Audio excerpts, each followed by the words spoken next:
want to deep dive into hundreds of migrant arrests have already started taking place. So one thing that we've realized about the Trump administration is that regardless of whether or not we agree with him or not, he is not playing any games whatsoever. Let's get into it. So first and foremost, Trump, migrants, ICE agents, Border Patrol, it's all happening on day 3. So the Pentagon now deployed 1,500 troops to help secure the U.S.-Mexico border. And ICE moving at warp speed, arresting hundreds of illegal immigrants accused of serious crimes. Griff Jenkins is in Washington with more. Hey, Griff.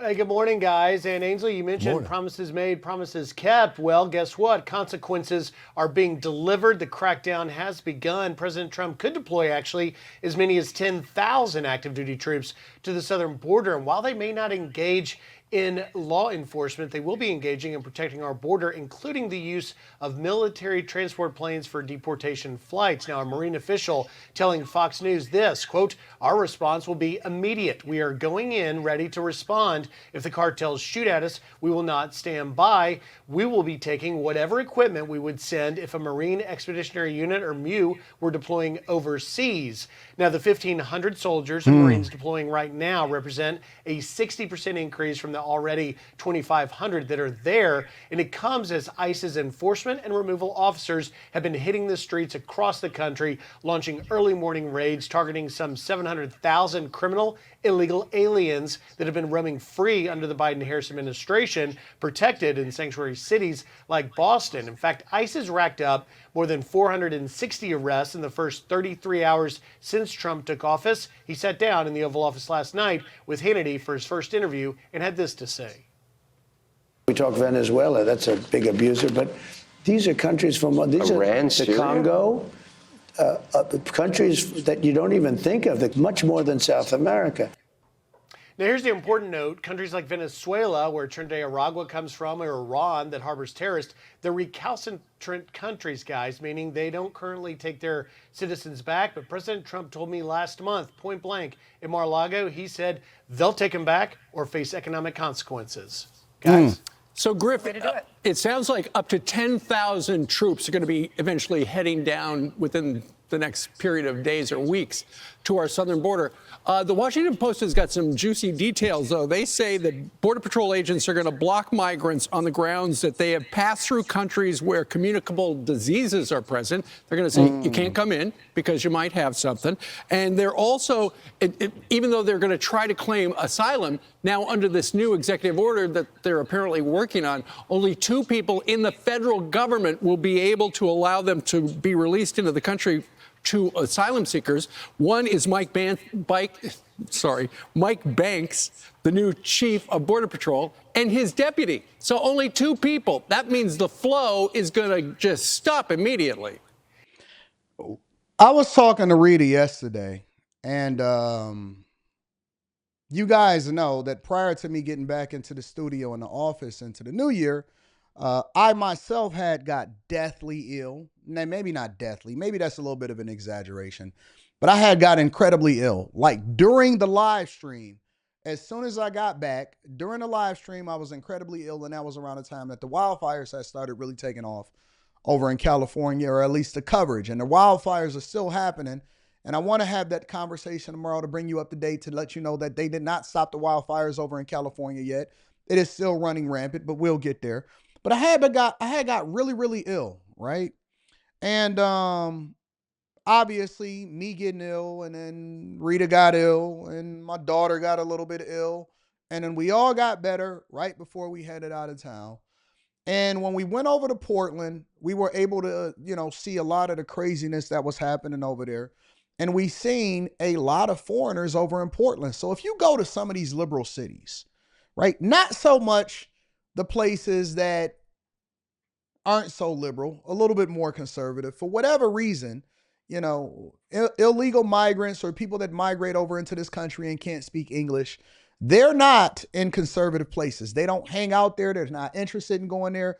They don't even want to have a conversation. They don't want to look for jobs there. They're not interested, right? But if you go over to some of these liberal cities, the Portlands, the Seattles, I went over to Minneapolis, and the Twin Cities, St. Paul and Minneapolis. And what you'll see is an influx and an overbearing amount of people that can't speak English, clearly are not from here, and they will tell you where they're from. And they stand tall, they work in groups, they dedicate themselves, and they take advantage of the American system. But along with that, they bring along their customs, their culture, their ways, their food, and their diseases. Am I saying a little bit too much? Am I being a little bit more too transparent, and I'm being too truthful? You can smell them when they walk past you.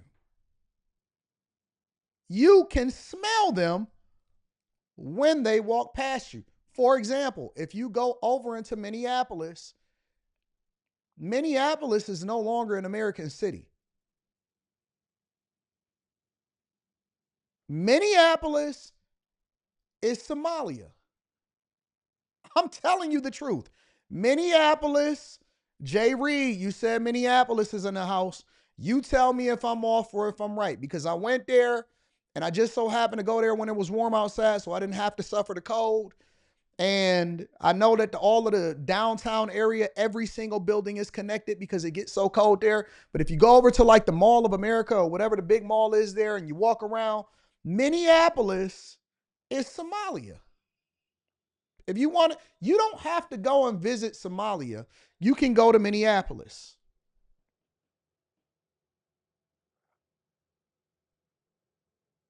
There are certain neighborhoods, even right here in Michigan, where you can go and visit India.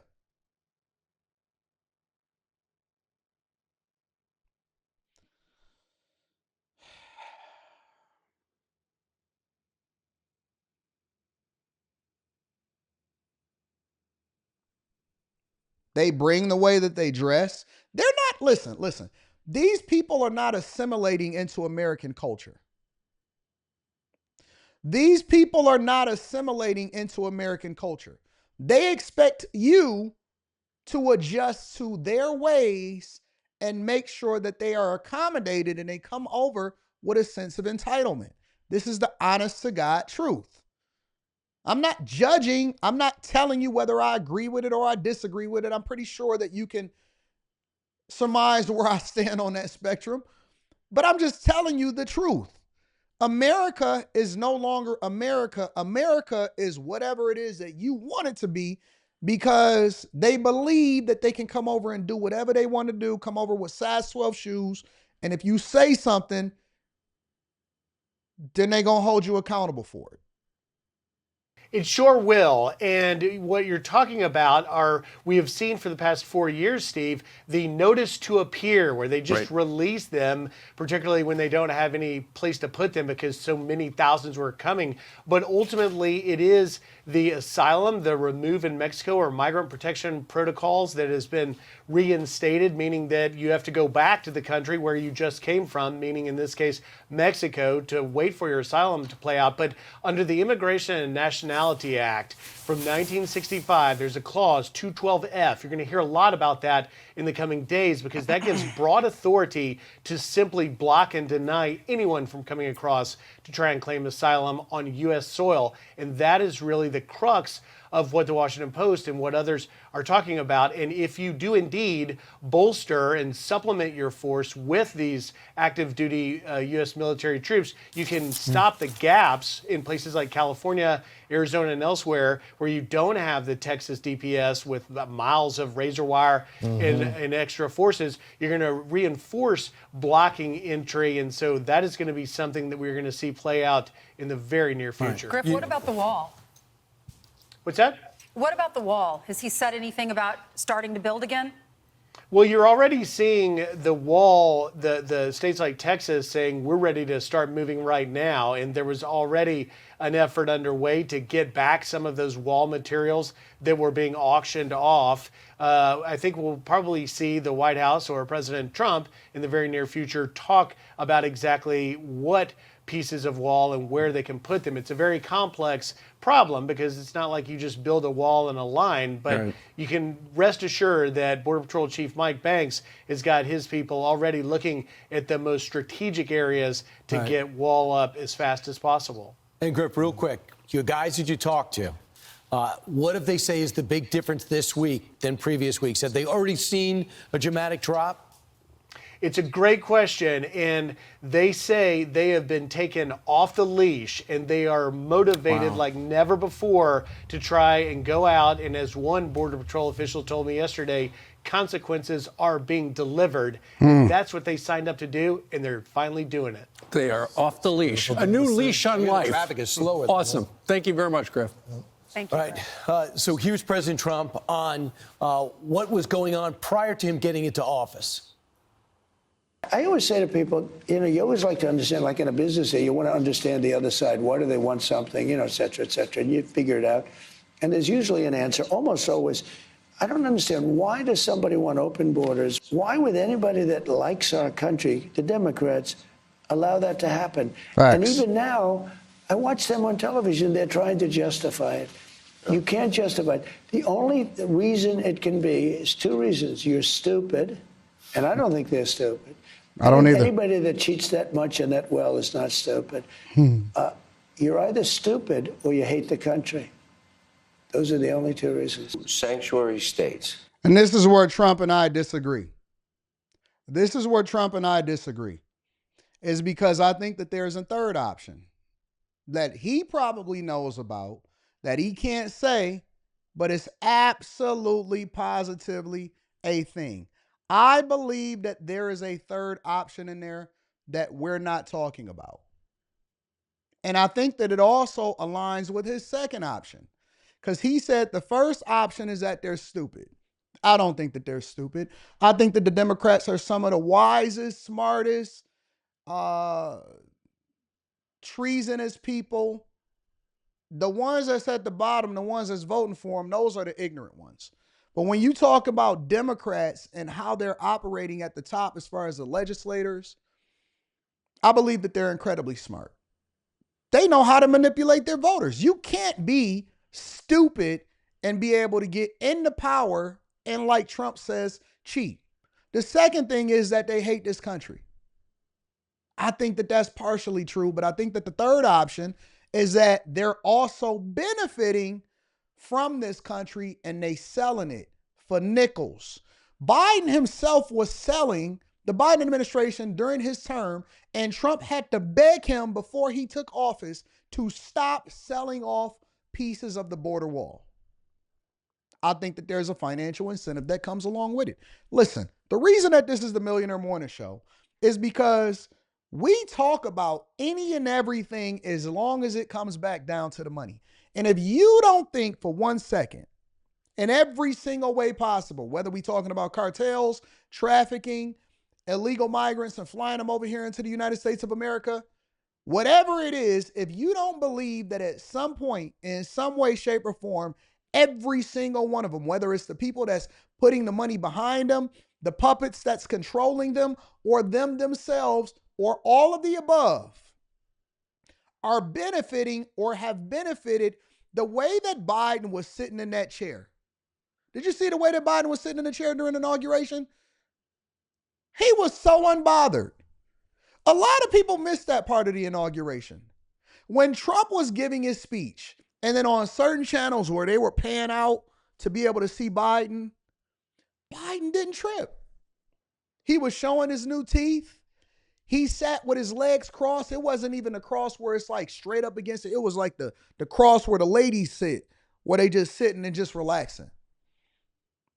He had already done his due. He had already did his thing. It's kind of like getting a big contract, right? Like if you get a huge contract, let's say, for example, you're a contractor or you're a consultant and you get a 4-year deal and you getting 4 years, $5 million a year or something like that for that contract. and let's just say, for example, you didn't necessarily meet expectations, but you didn't already got the money and you didn't invested it and you set for the rest of your life. That was the demeanor that Biden was carrying at the inauguration. He was not bothered. Obama, he didn't seem bothered. I'm pretty sure that he benefited in some way, shape, or form that we don't know. We'll never know. We'll never be able to understand it or experience it or anything like that. And I heard that Obama got some new box anyway. I heard he messing with snow bunnies. Biden wasn't tripping. He was chilling. Maybe Kamala Harris, she seemed a little bit upset at the situation, but Biden, he was relaxed. His shoulders was down. He had already pardoned everybody he needed to pardon. He gave them pre-pardons and they didn't even do anything or they wasn't even charged with anything yet. He wasn't tripping. He wasn't tripping at all.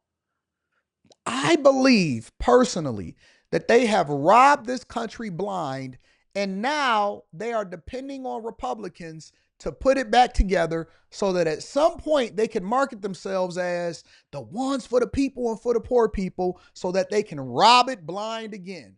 It's just like a credit card. We gonna pay off the credit card. We gonna try to fix this thing. We gonna get people to go back to work. We gonna make sure that we try to pay down the national debt, that we balance the budget, that we get things in order, that we get the tariffs in place so that we can try to have some kind of parity with the trade deficit. We're going to do all of the things that work. We gonna do the uncomfortable things so somebody else can come in and buy your house. It's like you fixing up your house for company. Have y'all ever been to a wedding where people don't bring gifts, but they eat up all of the food and then they criticize the event later? That's what the Democrats are people that come to the event, benefit from it, and then have a lot to say on Facebook later.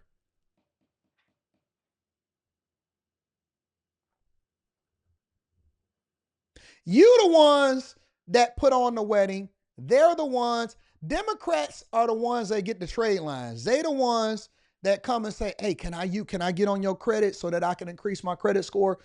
Conservatives and Republicans are the ones that have the good credit.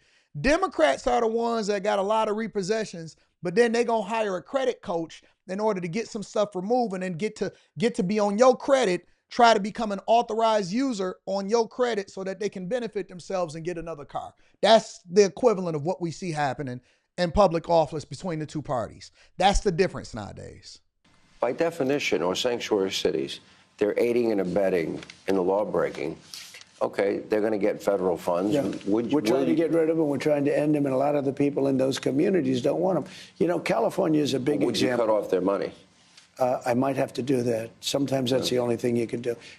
So that's where the big fight is going to be. I have no doubt the military is already on their way. They're going to get the resources to secure the border. So there's going to be a stop when it comes to people coming across. You're going to have to apply for asylum in the first country that you touch, or you can wait in Mexico because of Remain in Mexico. The app has been shut off. So we're going to have a flow stop. But you got people that are still here, 10 million under the last administration, and you got some states and some cities that are going to harbor these people, not going to want to cooperate. And so I predict Donald Trump is going to go after them, and you got a DOJ now that's on his side that wants to follow the law, but it's going to be litigated throughout the courts. Well, and I talked to somebody at the DOJ last night, and what they've done is they've taken some people who were in a different department, and now they've assigned them essentially to take a look at people in these sanctuary cities, officials, and if they are hampering what the president is trying to do, figure a way to prosecute those local officials. This is completely new.